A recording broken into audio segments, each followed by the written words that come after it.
everyone, this is a sort of get to know us, how we met, all the way through like our visa process and when we got married, because I know that someone requested to see this from us on your Facebook post, right? Yeah. So I'm Katie and I'm 29 years old and I live here in Georgia.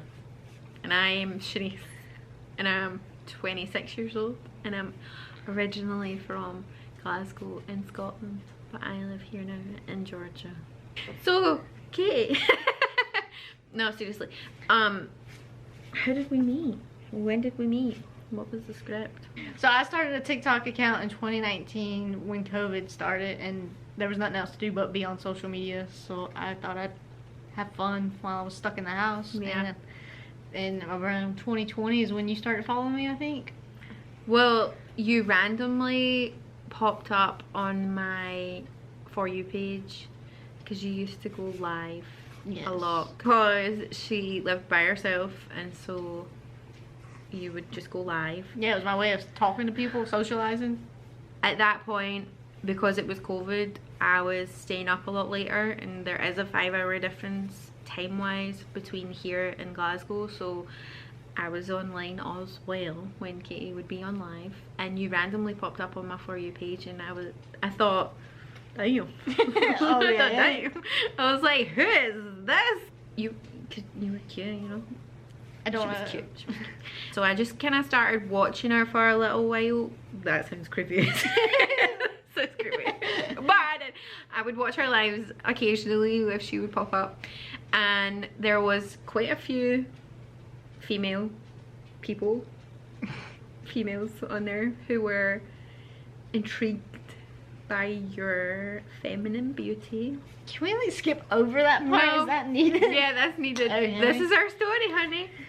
Okay. There was quite a few feminine potentials for Miss Katie, and that I was not interested in. I was literally just going on TikTok live because I was bored, socializing, talking to people. It wasn't. You're making it out as if I was on there like on some kind of weird like dating line or something. And because I noticed that there was quite a few, women on there who were trying to get her attention, I thought I would be different, and I thought, what could I possibly say that would catch her attention? And I started asking her really bizarre questions. I started asking you kind of strange questions, sort of like, if you had a boat, what would you call it? Yeah, I don't even remember how I answered these questions. No. And I also asked you one about if you could choose to either be buried, burned, or drown or something. Like, it was like a super morbid question, and well, it got her attention. Yeah, I was like, who is this? Like, why are they asking me your weird questions? You thought I was a catfish, right? Yeah, I definitely thought you were. I am a catfish. No, I did at first, and I'm not gonna lie, I'm the type of person that I don't respond to messages that good in general, but apparently you were trying to message me quite often, and I was chasing you for real. So basically, I messaged her on TikTok, and a couple messages would go back and forth, but it would take like 3 days for a reply, 3 to 5 business days for a response from Katie. So then I decided, you got my message, baby girl. Yeah, ask for my number. I asked for her number, and she finally gave me it. And then we just kind of started like really talking all the time, really. Yeah. But we weren't like official at that point. We were just we talked for a couple of months, right, before we ever were official. And okay, so she asked me to be your girlfriend officially before we ever met in person, but of course we had FaceTimed and all this stuff. It was October. Do you remember what date? The 5th. Was that right? Yeah. Oh, okay. I can remember. Not good at remembering dates. I'm horrible at remembering dates. Yeah. There's too many to remember. So she went and got a pumpkin. Yeah, I know, Winnie. It was really cheesy. She went and got a pumpkin.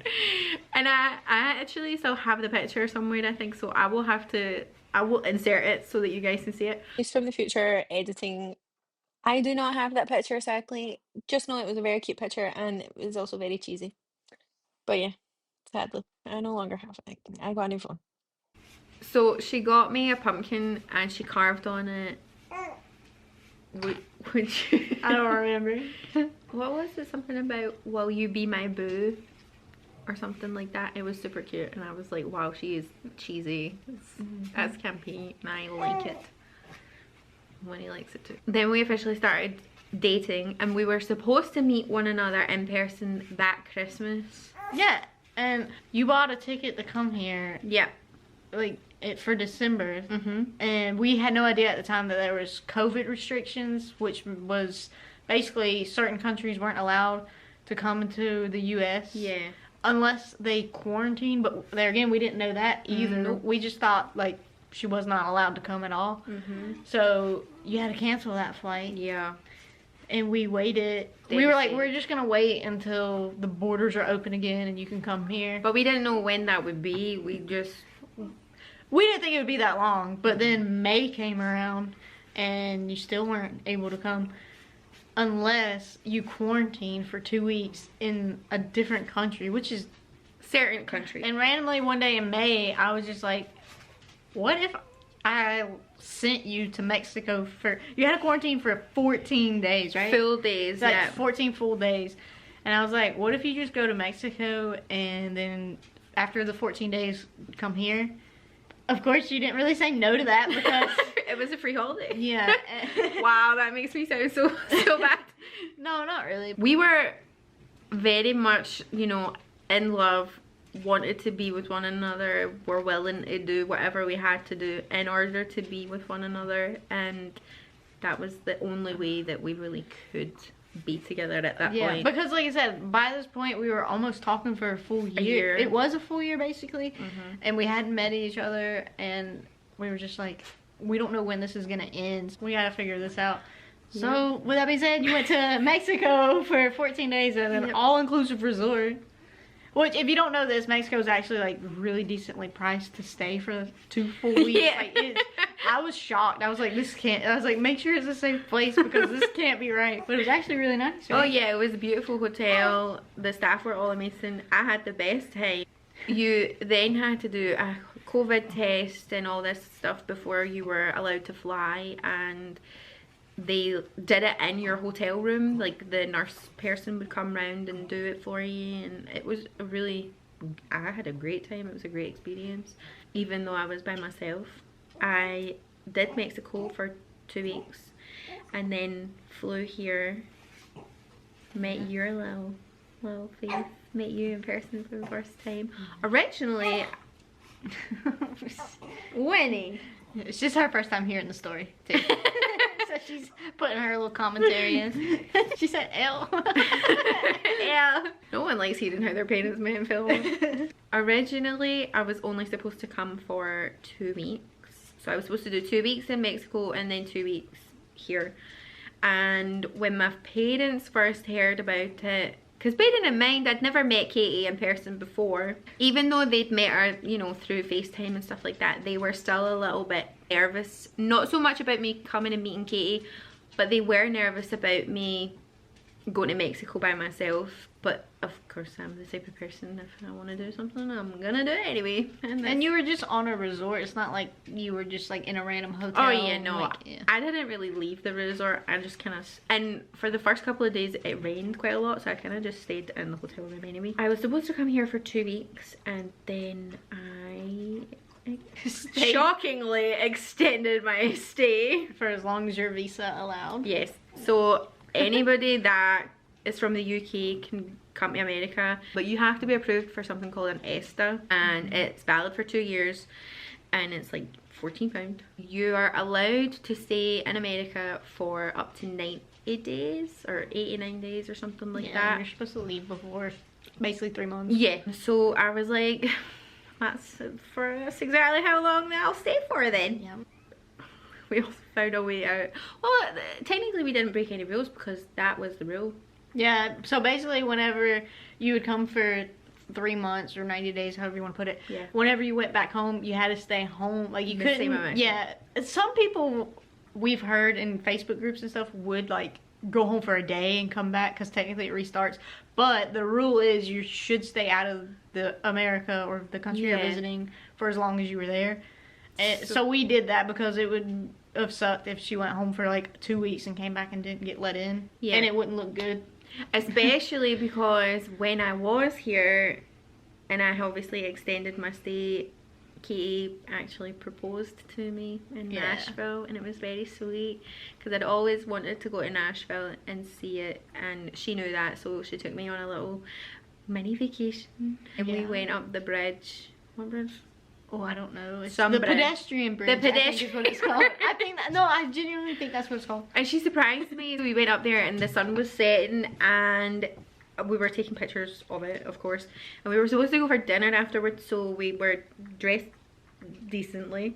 There was this random lady just sitting on a bench, and she came up to me, well, she came up to us after we were taking pictures, minding our own business, may I add. This lady came up to us and was like, I'm waiting on my clients and I'm a photographer, is there any chance that I can practice with you guys? And me being me, bold as brass, was very quickly about to be like, absolutely not, strange creepy person. And I knew that was gonna happen, so I was like, yeah, of course. Like, I had to be super quick with it, and you were probably like, what the heck? She knew I was like a really shy person. Yeah. But Katie had arranged for a photographer to be there, and when I turned back round, there she was on one knee, like, Shanice, will you marry me? And we got engaged. When was that? What date was that? You remember? Yeah, it was July 21st. Wow. Was that right? Yeah. There's so many dates. I don't remember them all. I'm good with dates though, I'm so not. I pick fun at her for it. But yeah, we got engaged, and that was in 2021, so I had to do a lot of back and forth because I only had an ESTA and wasn't allowed to stay in the America. I wasn't allowed to stay in America for more than 90 days at a time, so we did a lot of back and forth. A lot of like, you were here for 3 months, then go home for 3 months. After we got engaged, we had to apply for something called a K1 visa. Yep. And if anyone is going through that, if you leave a comment and want us to go more in depth in that, we will, but we're just gonna kind of leave it at like, we had to apply for a visa in order for you to move over. Yep. Which now I have my green card. And it's like a whole process, and it can take a long time, but basically it's like 90 Day Fiance. Yeah, but it took, because of COVID, they had like a huge backlog, so it took, what did it take, over a year? About a year and a half. It took about a year and a half for it to be approved, so it was a lot of back and forth between that year and a half of 3 months here, 3 months at home. You would come and visit me. Yeah, I actually got to go over there for, I came over in the spring and then I went back for Christmas. While I was on the plane over, I didn't have cell phone service, but whenever I got to, I think I was to Amsterdam. Yeah. And when I got to Amsterdam, I got my cell phone service off, well, Wi-Fi in Amsterdam. You had texted me and I called you right away and you were like, guess what? And our visa was approved while I was on the flight. And I didn't know, and she couldn't tell anyone. Well, she could tell her parents and everything, but I had no clue at all until I got to Amsterdam. Talk about a Merry Christmas. I know. So it was a good time. We had a good time for Christmas. And then you came back, right? Yeah. that was kind of scary. That was the scary one. Yeah, because technically, I guess, since your visa was approved, once your visa's approved, you have to go for like a medical and everything. Yeah, interview. But there again, there was a backlog for COVID, so it was gonna take until April to do that. Yep. And we were like, well, we don't want to go that long without seeing one another, so we're gonna kind of chance the system a little bit. And because once your visa's approved, you're supposed to wait to come to America, technically. Yeah, I mean, there's no rule, but they prefer that. They prefer it, and I guess, you know, they can see your history, so they seen all of the back and forth, and they seen the approved visa, and it was the first and only time that I have ever been taken back to the back by a what are they called, border security person. Yeah. We kind of had I'm not gonna lie, we kind of had a feeling that something might happen like that. Yeah. So I literally flew from a different place that had the border control or what are they called? Customs. No. Yeah, I guess it's US Customs. Yeah. That have that before I actually, you know, fly. Yeah, it's like 10 plus hours. you get a pre-clearance. Yeah. So you just flew like a, what was it, like a 2-hour flight? Yeah. To get that pre-clearance instead of going on a 15-hour flight and getting here and being told you can't come. Can't come, so then they would send me back. So I did that, and it was the first time that they'd ever actually taken me back to the back room. They pulled my bag off the plane and everything. Basically, he had a chat with me, and it wasn't pleasant, and I was bricking it, as we say. And he just kind of wanted to know like why I was coming, where I was going, who I was coming to see, like why I kept coming. And he's like, why are you going now? Like, you have an approved visa, you just have to wait.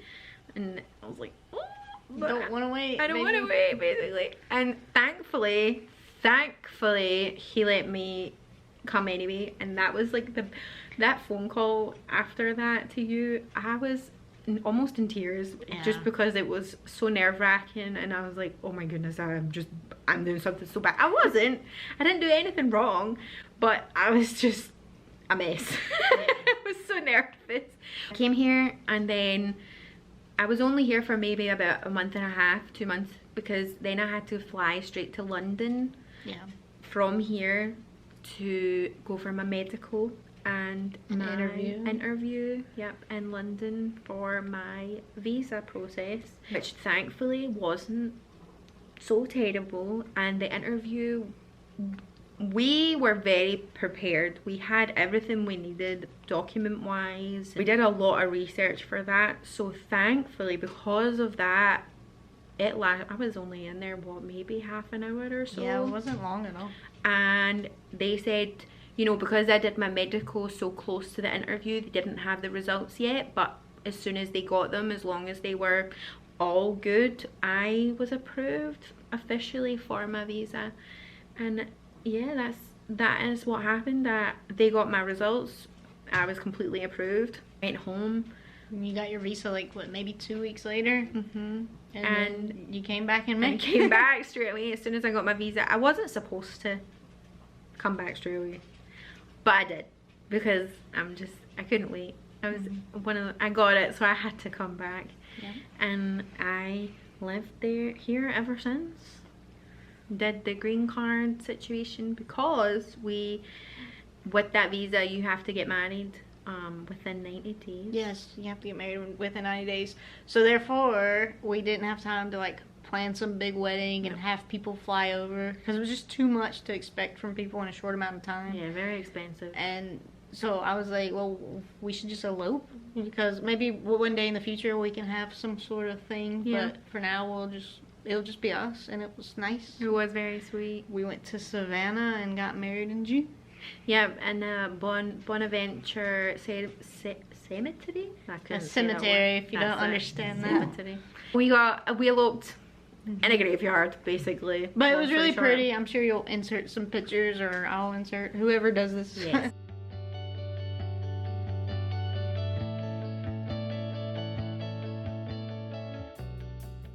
We had the best time. The company that we worked with were super sweet.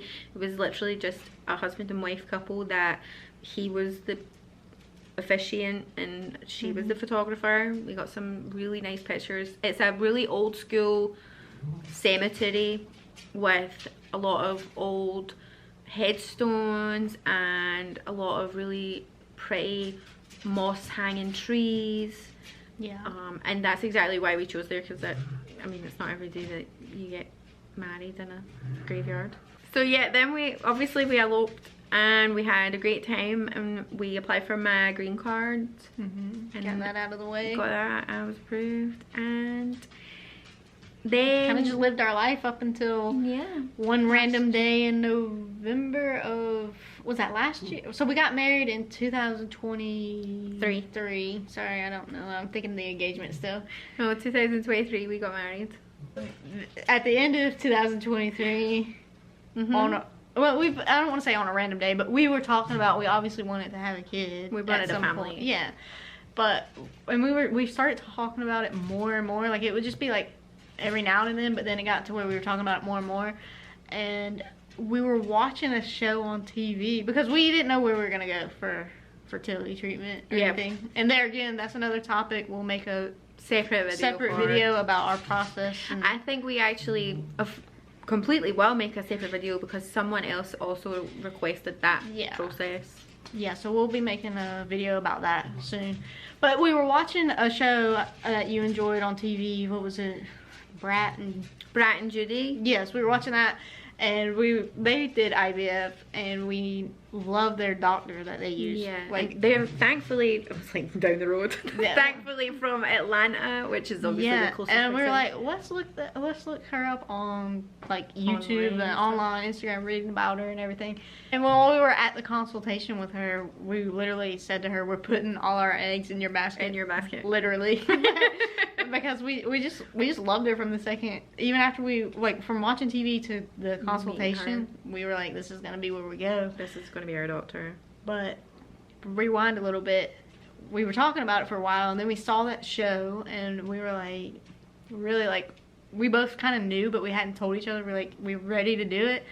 And one day I was working, and you texted me, what if I just call and see like when they have availability for a consultation? And I'm glad we decided to call when we did, because it was November, and our appointment was originally for March. But they had a cancellation, and we got to go on Valentine's Day for our consultation with Dr. A. Very sweet, very cute. And once we got there, like we said, we knew straight away that she was going to be our doctor. So sweet. And we highly, highly recommend her to anyone and everyone if it comes to, you know, even just fertility stuff. Like we said, we will 100% make a separate video on our IVF journey, just because it's a long one. We have, you know, receipts and things like that we can go through, and someone has obviously requested that from us already, so that will be coming. Thankfully and very, very luckily, everything went so smooth. It went great. So perfect for us, and we were blessed. We were blessed with. We started our consultation on Valentine's Day last year, and then Winnie was born the week after Valentine's Day this year. Yeah. So it was just like a full circle thing. Full circle moment for us, and we even got to take Winnie to meet Dr. A after. And that was not that long ago. Yeah. And it was the best experience that we've ever went through, and I would 100% do it again. maybe one day. One day we'll do it again. Yeah, that's basically where we're at. That's our life up to this point. Winnie is just over 3 months old. We're still happily married. Yeah.